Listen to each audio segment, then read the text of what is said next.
পূর্ব মেদিনীপুরের মহিষাদল থেকে তমলুক যাওয়ার 5 কিলোমিটার রাস্তার বেহাল দশা। রাস্তায় বড় বড় গর্তে জল জমে রয়েছে, পিচের আস্তরণ উঠে হতশ্রী দশা।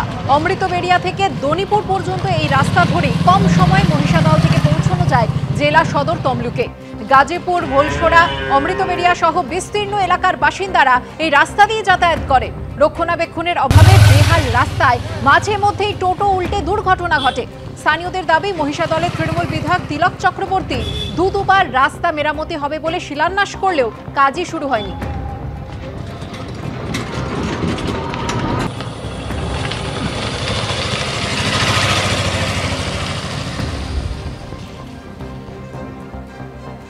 মহিষাদলের অমৃতবেড়িয়া গ্রাম পঞ্চায়েত এলাকার এই রাস্তা ধরেই যাতায়াত করেন আশপাশের অন্তত 4 থেকে 5টি গ্রামের বাসিন্দারা। এমনকি এই যে রাস্তাটা সরাসরি চলে গিয়েছে তমলুক জেলা সদর পর্যন্ত, এবং এই রাস্তা ধরেই কিন্তু স্থানীয় বাসিন্দারা যে যাতায়াত করেন সেই রাস্তার কি একেবারে বেহাল অবস্থা। এবং আমরা দেখতেই পাচ্ছি, ক্যামেরা পার্সন রঞ্জনকে দেখাতে বলবো, এই যে রাস্তা, সেই রাস্তাতে কিন্তু রাস্তা বলে কোনো অবশিষ্ট প্রায় নেই বললেই চলে। কেননা যেরকমভাবে জল জমে হয়ে রয়েছে, স্টোন চিপ সেগুলো যেরকমভাবে উঠে হয়ে রয়েছে, ফলে স্থানীয় বাসিন্দারা জানাচ্ছেন যে বিপজ্জনকভাবেই কিন্তু এই রাস্তা দিয়ে তাদেরকে যেতে হয় এবং নিত্যদিন দুর্ঘটনাও কিন্তু ঘটে, এমনটাও অন্তত জানালেন স্থানীয় বাসিন্দাদের একাংশ। স্থানীয় বাসিন্দারা এও দাবি করছেন যে এই রাস্তা সারাইয়ের জন্য দুবার উদ্বোধন হয়েছিল, কিন্তু তারপরেও সেই রাস্তার যে হাল, সেই একই অবস্থাতে কিন্তু রয়েছে।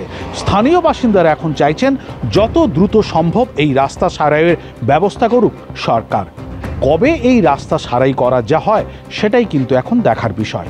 মহিষাদল থেকে ক্যামেরায় রঞ্জন মেটার সঙ্গে বিটন চক্রবর্তী, এবিপি আনন্দ, পূর্ব মেদিনীপুর। অসুবিধা বলতে মানে এই রুগীটিকি হলে মানে লিজেনে যায়নি, এমনি যে রাস্তাঘাট মানে গাড়ি ওই তো একদিন আগে তো গাড়ি লো উঠে গেছিলো, মানে যে রাস্তাঘাট চলাই যাবে নি। হ্যাঁ, আমরা তো বাধ্য হয়ে যাচ্ছি, 2 দিন ছাড়া আমাদের গাড়ি টাড়ি খারাপ হচ্ছে। আমরা চাই রাস্তাটা তাড়াতাড়ি ভালো হোক, রাস্তা সারানো হোক। এই রাস্তাটা আমাদের প্রায় মহিষাদল থেকে আমাদের তমলুক জেলা হাসপাতাল আছে, প্রায় রুগী নিয়ে যাওয়ার জন্য এই রাস্তাটাই শর্টকাটে হয়, যে রুগী যা তাড়াতাড়ি পৌঁছাতে পারে। কিন্তু এতটাই অবস্থা খারাপ যে রুগী নিয়ে যাওয়া কি, সেই টোটোগুলোই পাল্টি হয়ে যায়, মানে তারা ঝুঁকিপূর্ণভাবে যেতে হয়। সারানোর জন্য প্রায় বিগত 2-3 মাস 4 মাস এরকম 2বার উদ্বোধনও করেছিলেন আমাদের বিধায়কবাবু।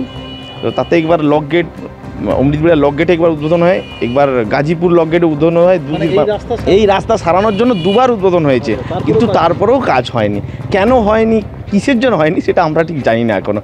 আমি এই অনুরোধ করব যাতে খুব তাড়াতাড়ি দ্রুত সারানো হোক। এখানটা থেকে যে জেলা হাসপাতালে রুগী যে নিয়ে যাওয়া, তার সুব্যবস্থা করে দিক, সেটাই আমাদের কাছে, ওনাদের কাছে অনুরোধ, তাড়াতাড়ি তৈরি করে। টানা বৃষ্টি আর তাতেই রাস্তার এই বেহাল দশা। যেমনটা স্থানীয় বাসিন্দারা জানাচ্ছেন, প্রত্যেক দিন প্রাণের ঝুঁকি নিয়ে এই রাস্তায় যাতায়াত করতে হচ্ছে। এমনকি কেউ যদি অসুস্থ হয়ে পড়েন, তাকে হাসপাতালে নিয়ে যেতেও ভোগান্তির শিকার হতে হচ্ছে। ব্লকের 11টি গ্রাম পঞ্চায়েত এলাকায়, গ্রামীণ এলাকায়, অমৃতবেড়া থেকে আরম্ভ করে নার্সাল 2, এমনকি বেতকুণ্ডু অঞ্চল এলাকায়, সতীশ সামন্ত গ্রাম পঞ্চায়েত, রমণীমোহন গ্রাম পঞ্চায়েত, ইটামোড়া 2, লক্ষা 1, লক্ষা 2, সব গ্রাম পঞ্চায়েত এলাকার রাস্তাগুলি অত্যন্ত বেহাল, কর্দমাক্ত এবং বর্ষাকালে মানুষের যাতায়াতের ভীষণভাবে ক্ষতি হচ্ছে। মানুষ খুব অত্যন্ত বিরক্ত। তৃণমূল কংগ্রেস শুধুমাত্র তোলাবাজি ছাড়া অন্য কোনো কাজকর্ম করেনি। রাজ্যের উন্নয়নের জন্য এই বিধায়কের তহবিলে যে টাকা বা যে অর্থ বরাদ্দ করা হয়েছিল, সেই টাকাগুলো খরচ না করে শাসক দলের পকেটে এবং বিধায়কের পকেটে থেকে গেছে। স্বাভাবিকভাবে 5 বছরে মহিষাদল বিধানসভার জন্য কোনো উন্নয়ন হয়েছে বলে মানুষ কিন্তু মনে করে। পুরো রাস্তাটি 9 কোটি টাকা ব্যয়ে সংস্কার করার জন্য ইতিমধ্যে ওয়ার্ক অর্ডার দিয়েছি, এজেন্সি কাজ শুরু করে দিয়েছে। তা আমার বিশ্বাস আমরা কিছুদিনের মধ্যে কাজ করতে পারবো। বর্ষার মধ্যে তো কাজ করা সম্ভব হবে না, এবং যে চওড়া হবে, যতটা পিচ আছে তার থেকেও চওড়া, অতিরিক্ত চওড়া হবে। ওই এলাকার মানুষেরা সরকারের পক্ষে সমর্থন দেয়নি, তারপরেও মাননীয় মুখ্যমন্ত্রী মমতা বন্দ্যোপাধ্যায় এবং আমরা দল না দেখে এলাকার স্বার্থে ওই উন্নয়নগুলো আমরা একটার পর একটা করে চলেছি, কোনো সময় দেখিনি। আমরা একটার পর একটা কাজ করব, আর বিজেপিরা শুধু ওই দেখবে আর নাচবে, লুচির মতন ফুলবে।